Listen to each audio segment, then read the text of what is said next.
guys, good morning. It's our day 3 official. So, it's 10 a.m. Gusto niyo yan, late na naman kami nagising. Sabi ko, 6 a.m.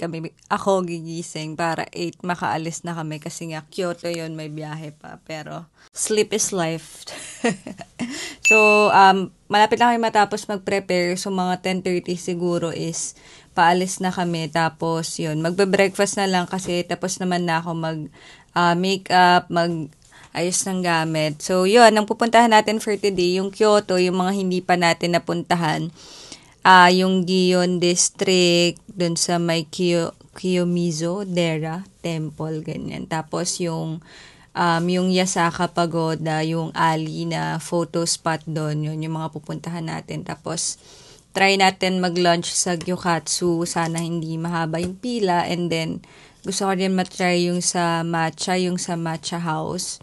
Kasi never ko pang natry yun. Lagi kasi akong pumupunta lang sa Arashiyama, sa pa ba yun? Sa Fushimi Inari. Parang yun pa lang yung mga napupuntahan ko sa Kyoto area. Pero, yung Kyoto kasi parang may 4 parts siya.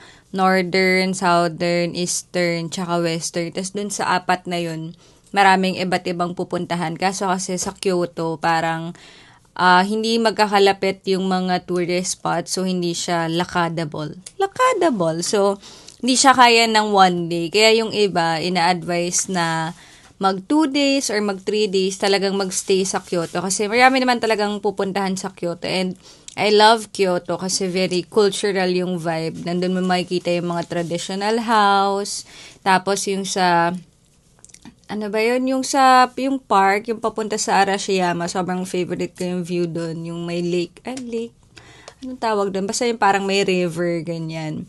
Yun yung favorite ko doon. Yung sa may Arabica, alam nyo, never pa rin ako naka-Arabica doon kasi laging ang haba ng pila. Pero next time, siguro, pag bumalik tayo ulit ng Osaka, baka magstay tayo ng mas matagal sa Kyoto. Tsaka kung nasa Kyoto kayo, alam ko may bagong open na Nintendo Museum.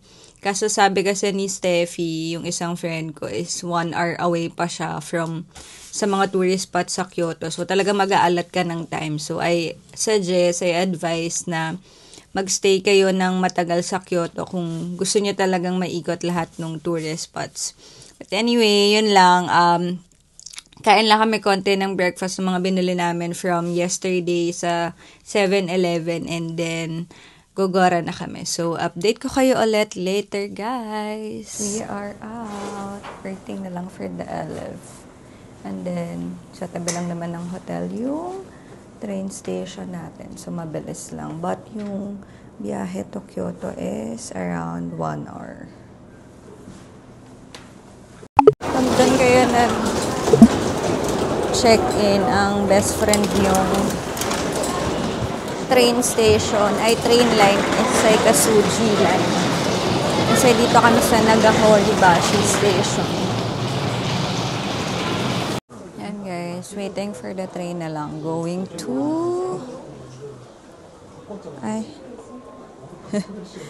going to Awaji station para makalipat tayo sa Hankyu Kyoto line.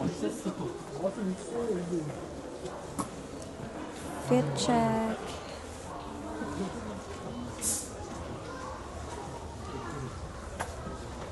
1, 2, 3, 4, 1, 2. How can I sleep tonight when my life is falling to pieces? Couldn't turn out the lights when the meds are wearing out. Guys, kakarating lang namin sa Kyoto Kawaramachi Station. Hinahanap ko kasi yung bus papuntang Yasaka Pagoda, yung street na photo spot. So, kailangan namin mag-exit ng bus.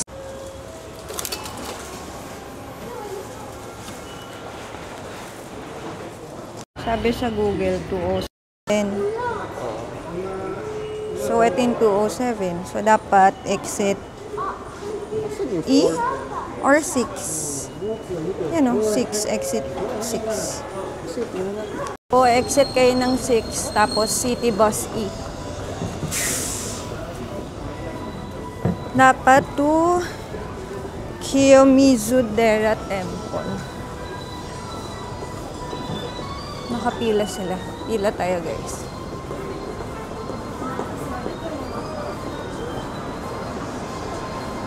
Guys, pag nagta-travel kayo, don't forget yung Google Maps. Sobrang lifesaver.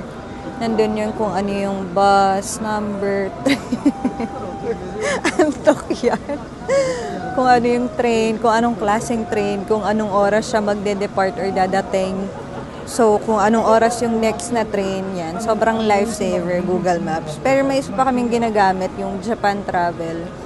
Pero minsan, may mga location siyang hindi mahanap. So, nag-check kami sa Google Maps. Pero dito, kompleto din naman sa Google Maps. Okay, naghintay pa kami sa bus number 207. Mga 12:48 pa. Lapit pa namin.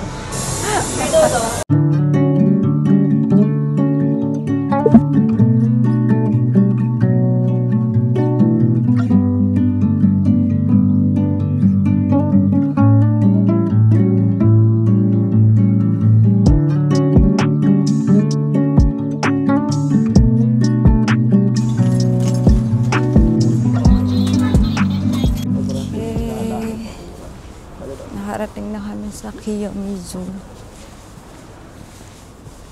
na station, na city bus stop. Lalakad na lang kami papunta dun sa Yasaka Pagoda in 3 minutes dapat, sabi ni Google. Ganda dito kasi traditional yung mga house nila. Ito yung Kalanobita. Guys, dito marami din kimono rental. Actually, maraming kimono makikita mo naglalakad. So, Ano ba? hindi na. So, oh, ito. Ito na.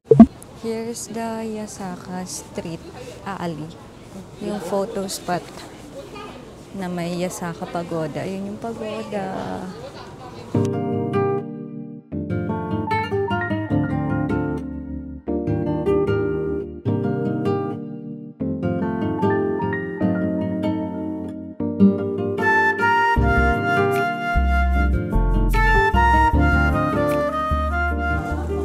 The pagoda up close. Bali, magpa-picture na lang kami dito sa baba. In a bit.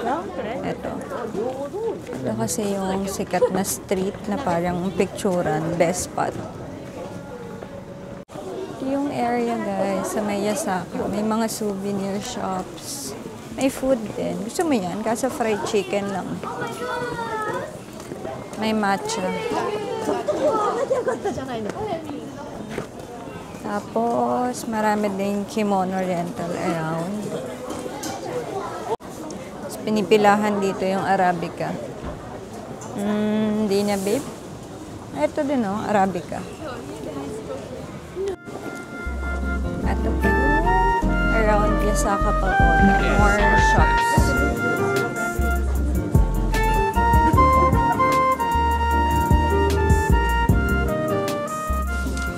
Naglakad pa kami paakyat pala. Tapos dito yung may view ng mga traditional house.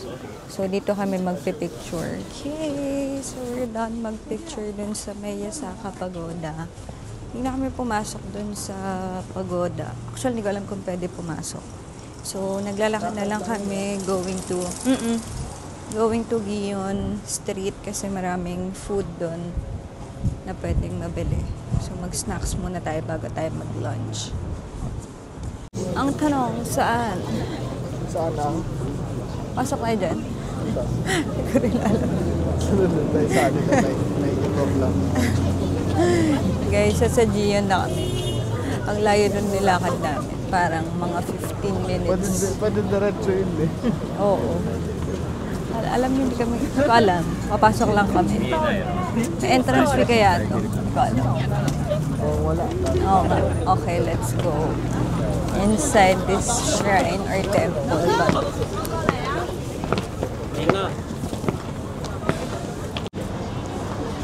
Ayan, may pagkain. Ito pala, puro pagkain. Okay, let's go.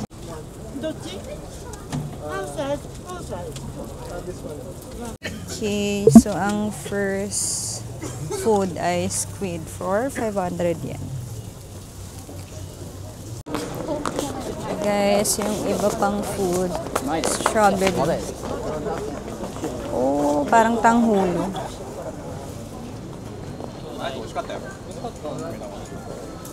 Uy, ang dami pa pala hanggang dun. Sige, let's see. Mamaya, bumibili lang ng crab sticks si Aline. Guys, bumibili kami ng crab sticks for 700 yen. Sarap! Nakapila pa si Aline. Yan, tapos beef for 700 yen ulit.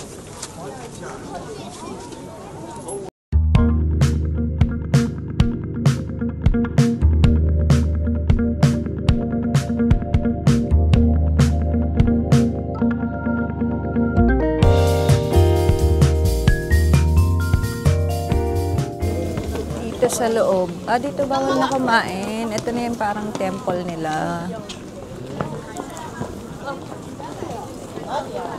Oh. Ito nga. Hanap tayo mamaya. Oh. Ay,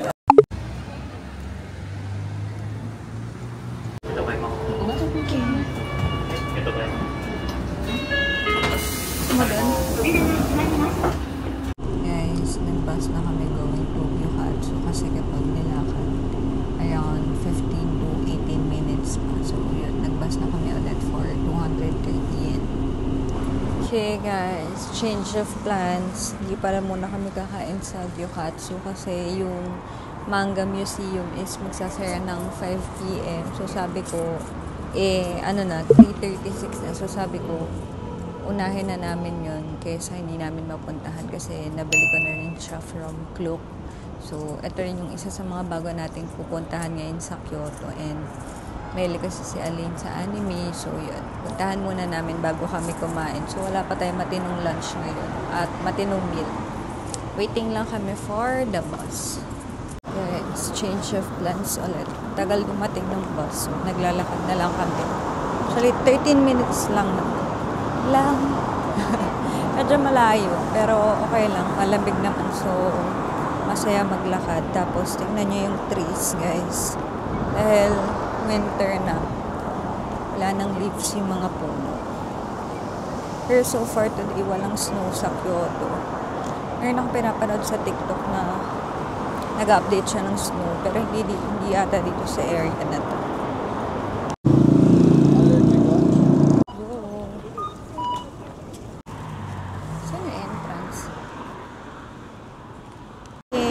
Here's the entrance. Let's go. Ayan naman yung labas ng museum.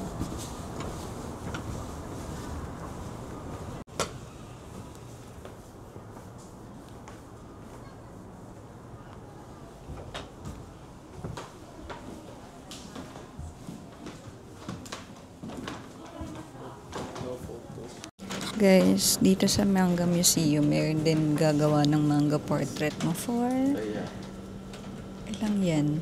Ay, hindi ko makita kung ilang yen. But, eto, parang ganito yung gagawin niyang mga manga. 2,000 yen ata. Ay, 1 person, 2,000 yen. 2 person, 4,000 yen. Ay, medyo matagal pala. Sige, tingnan natin kung makakatry tayo mamaya. Binili namin yung ticket sa Klook. Tapos, ayan. Dito kami nag-entrance. Hindi ko na na-video kanina. Tapos, ayan. Ito yung first floor. At nag-iikot na po siya.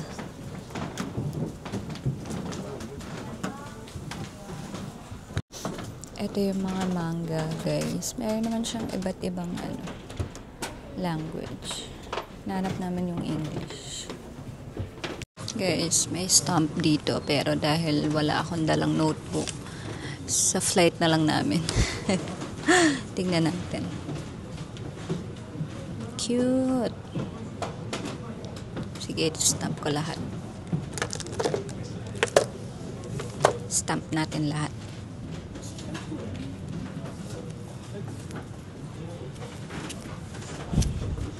Yeah, cute.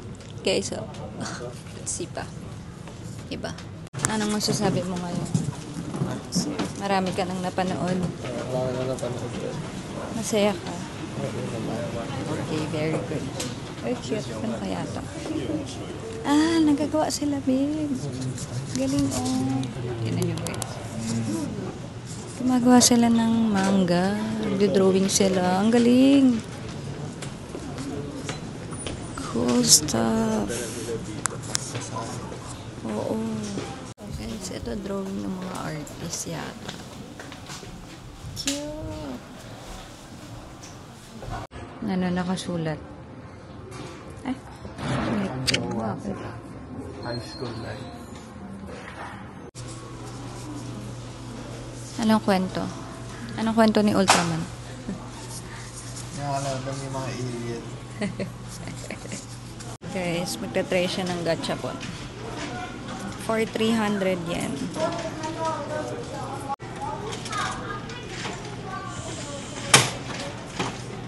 O-open mo na.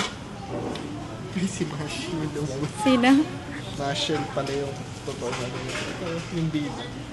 Bida? Bida dito sa anime. Cute.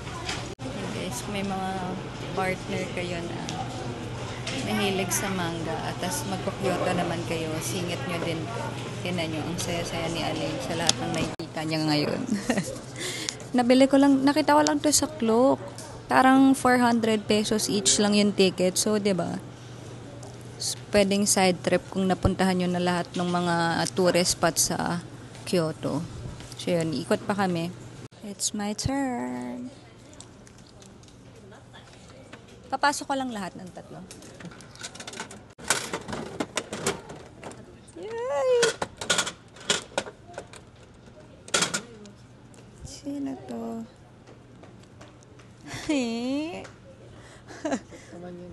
Gusto ko to eh. Okay lang. It's cute.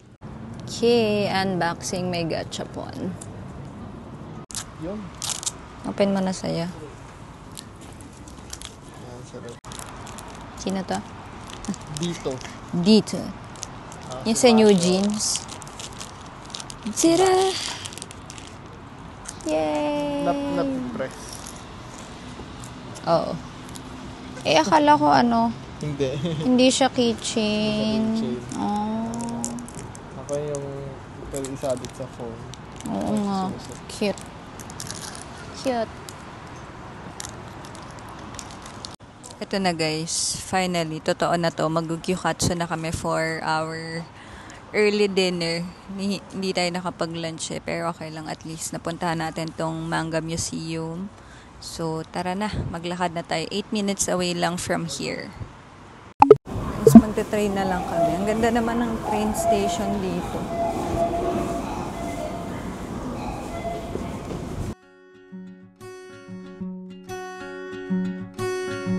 I wrote a message in my notes that I'm never gonna send to you, saying I'm sorry.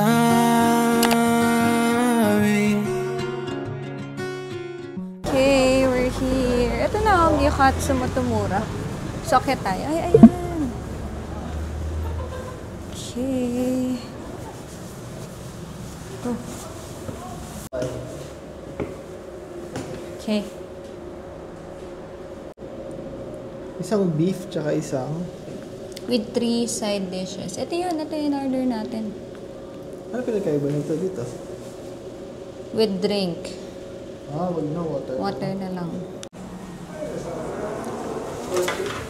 Oh, do you have my reservation? No. No?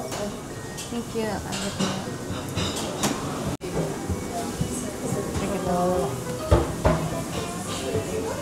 Ay, ang ganda ng view natin. Oh, so nice. Ganda. Ganda. Guys, ang ganda ng view namin. Tignan niyo. Ito na lang pwede. See, that's the view while eating gyukatsu. Ugh, I love Kyoto so much.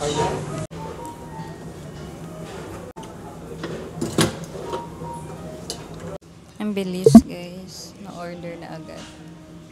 Ay, na-serve na agad. Oh, so yummy.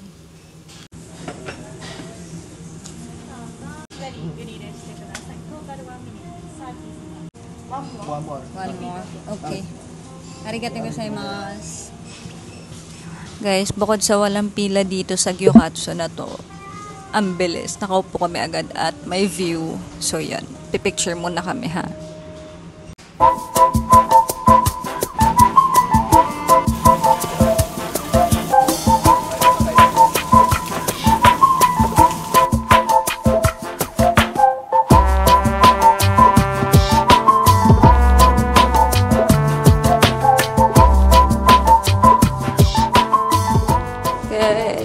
As per usual, sobrang sarap ng gyokatsu. Tsaka ang ganda ng view. So, kung gusto niyo mag-gyokatsu, better na dito na lang kayo sa Kyoto kasi walang pila. Hindi kami pumila ng matagal. Tapos, nag-serve agad yung food. Tapos maganda pa yung view, diba? So, sulit na sulit. Nakaupo na lang din niya tayo pinaupo. Tsaka ang bait ng staff. Well, lahat naman sila mabait dito. Yan, so, pabalik na kami ngayon sa Osaka. Magpupunta lang kami ng BIC camera para magtingin ulit ng mga ibang gadgets tsaka yung ibang mga pasabay sa amin. Yan.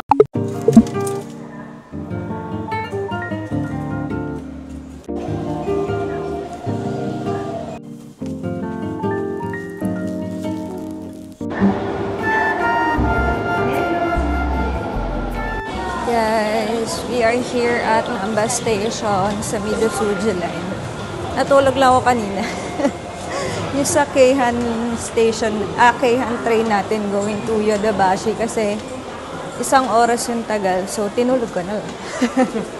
Ngayon, nag-exit lang kami sa station tapos lalakad going to BIC camera. We are out from the station. Parang kadikit to ng Shinsaibashi pag nalakad mo mula doon sa may Dotonbori, Shinsaibashi area. Tatawid ka lang. Nandito ka na agad sa Namba. Guys, we are back at BIC camera. Hey guys, we are back at the hotel. So time check, it's 9:46 p.m. Parang dami nangyari ngayong araw. Hindi naman pala. Hindi. So, nung morning, medyo late pa rin kami nagising kasi sabi ko dapat 8 a.m. kami aalis. Pero like, 10:30 na kami umalis pa kasi Kyoto day namin. So, ina-imagine ko kasi na maliligaw-ligaw pa kami. Pero, di naman kami masyado naligaw, like isang beses lang. So, ang una natin pinuntahan yung Yasaka Pagoda. Alam ko parang pagoda lang siya. Tapos, may street kasi doon na best picture spot kung nakikita nyo sa mga Instagram. So, yun yung pinuntahan natin kanina. Although, marami nga lang tao. Syempre, maraming nakakaalam, diba? Tapos, parang ang tip nung iba is pumunta ka ng sobrang aga para syempre solo mo yung area. Pero dahil nga late kami nagising, inabutan namin yung lunchtime. Parang mga around 1 p.m. na yata kami nakarating dun sa area na yun. Anyway, masaya dun kasi nandun yung Arabica, maraming matcha. Dapat tatry natin yung matcha house kaso yun. Dahil nga late na kami nakapunta dun, di na namin napuntahan. After nung Yasaka Pagoda na nagpicture-picture lang kami, pumunta na kami sa Gion District. Pero yung Gion District, parang yung tag niya is nandun pala yung Yasaka Shrine. Pero sa loob nun, parang yung sa Fushimi Inari na may mga food stalls, ganyan. So, nag-food trip lang kami doon. Bumili kami nung crab stick, nung squid, tapos yung beef. Parang lahat yun, 700 yan, di ba, babe? Lahat nung kinain natin. Yung beef, pusit, crab. 500. Yung pusit, 500 yen. Yung crab, tsaka yung beef is 700 yen. Yun. Tigi isa-isa lang binili namin kasi snacks nga lang namin siya. Tapos, yun, umikot lang kami sa area. Shrine lang talaga siya. Tapos, nagpunta na kami sa... Ano ba pinunta natin? Na-disorient na. Yung Gion. Hindi. After Gion. Dapat kakain kami sa Gyokatsu. Kaso, ano na yon mga 3:00. Tapos, chinek ko yung Kyoto Manga Museum, nagsasara siya ng 5 p.m. So, kung kumain kami sa Gyukatsu, baka hindi na namin maabutan yung Manga Museum. Nakabili na ako ng ticket sa Klook. So, yun, sabi ko, tara, busog ka pa ba? Punta muna tayo doon, ganyan. So, pumunta muna kami doon. Parang nung una, naglalakad kami. Tapos, medyo malayo. So, sabi ko, tara, mag-bus na lang tayo ulit para makasave tayo ng lakad ng steps, ganyan. Ang tagal dumating nung next na bus. So, sabi ni Alin, tara, lakad na lang tayo. Pero mga mga 15 minutes away. Okay lang, malamig naman maglakad, to be fair. Kaya lang, syempre, nakakailang steps na tayo sa isang araw, diba? So, yun, dumating na kami sa Kyoto Manga Museum, which, again, I mentioned na binili ko sa Klook for 400 pesos each. Tapos, 1 floor lang pala siya na mga collection ng mga manga. Pero, may mga iba't ibang language. So, yun nga, kung meron kayong partner na or friend na kasama na mahilig sa manga, sama nyo siya sa itinerary nyo kasi iba siya sa mga usual na pinupuntahan natin na Fushimi, Arashiyama, ganyan. And then, meron doon, parang pwede ka magpa-drawing na magiging mukha kang manga ka. So, dahil nga late na kami nakapunta, parang 30 minutes kasi isang drawing. Yun, nag-close na siya nung mga 4:30, for mga lagpas 4:30, nag-close na siya. So, hindi na namin na-try. Then, after that, doon na kami pumunta sa Gyukatsu, Motomura sa may Kyoto. Guys, legit, ang ganda ng view doon. Pag pupunta ka, tas walang pila, pagkadating namin, parang tinanong lang kami kung may reservation, kung naka-reserve kami, sabi namin wala, ganyan. Tapos pinapasok na kami. Tapos buti na lang doon niya kami pinesto sa may view, yung view nung parang bridge, ganyan, ang ganda. So, nice na hindi ka pumila ng sobrang haba, tapos maganda pa yung seat na binigay sa'yo, diba? Anyway, after that, bumalik na lang kami to Namba kasi pumunta kami ng BAC. Doon sa BAC, guys, hindi na ako naka-video. Ganun talaga pag nagsha-shopping, ang hirap mag-video kasi nagfo-focus ako sa pagkausap doon sa mga taga-BAC, tapos yung nagpapasabay pa ganyan. So, nabili ko naman yung sa isang nagpapasabay na Apple Watch. Tapos si Ali, masaya siya ngayon dahil nakabili siya ng ROG, Ally X. ROG Ally X. So, sa mga, baka malaglag ata. Ito, guys, So, sa mga nag-games dyan, mga gamer, alam kong makaka-relate kayo dito. Ito ay, magkano to yan? 127. 127,000 yen. So, tapos, tax-free na yon. Tax-free na. Yan yung tax-free. So, compute na nyo na lang magkano yun. Tapos, versus in peso. So, talaga namang sobrang tipid sa BIC. Sobrang mura kasi may tax-free. So, pag mga Apple, ganyan, gadgets, gadgets, pwede kayong bumili doon. Pag electronics, hindi. Kasi magkaiba yung voltage ng Philippines and Japan. So, hindi ko pa alam kung gagana sa Philippines. Yun. After that, andaan kong chika, magsi 6 minutes. Anyway, after that, dumaan kami sa Namba, sa may Onitsuka. May hinahanap kasi akong shoes, kaso wala sila nung size 6. Tapos sobrang mura, parang 4.9 lang in peso. Pag binili mo yung mga Mexico, 66 dito, ay sa Philippines, nasa 8.5, ganyan. Tapos sobrang maganda yung gusto ko, yung kulay pink. So, titingnan natin tomorrow kung meron sa Shinsaibashi. Yun. Tapos, pagka after namin doon, nag 7-Eleven lang kami. Tinry ko yung sa smoothie. Yung i-shake mo na doon yung nila. Tapos, bumili rin kami ng other food. So, yun lang. Magdi-dinner and dress lang kami saglit. Tapos, babalik kami ng Don Quixote para bumili ng pasalubong tsaka mga pasabay. Hindi ko na kayo isasama doon kasi ang hirap talagang mag-vlog kapag namimili para maka-focus kami at hindi kami sobrang puyat. So, that's it for our day. Day 3? Day 2? That's it for our tour today sa Kyoto. And yun, update ko ulit kayo tomorrow. So, good night, guys!